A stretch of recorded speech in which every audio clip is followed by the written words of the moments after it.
wonke umuntu okhonza uThixo, wonke umuntu olandela uSomandla ngendlela yokuzalwa kutsha, uThixo uthi ningaphathi okungcolileyo. Qaphela into oyikhuluma ngomlomo wakho, qaphela into ozenzayo, impilo yakho iqaphele, ngokubizayo ngumlimi ongcwele. Ubungcwele nokulunga kuyenzeka umuntu elapha emhlabeni. Yekela abantu, yekela izihlobo, yekela angitshonga ukuthi zondaba kini, ngitsho ukuthi ngempilo phuma emhlabeni igama lenkosi malibonke.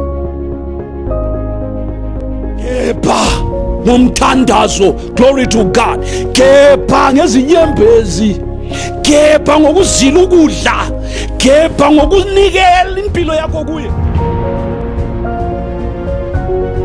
Ifake lathini lapho ebusuku nasemini yahlukana lenkulumo zelizwe, yahlukana nama-newspaper lama-radio chiya. Ngamanye amazwi ungabambi ngafuna umlimo. Sukuma-ke ngena emsebenzini-ke wokuzahlukanisa. Ngakho-ke anibe ngcwele ngoba nina niyithempeli likaThixo.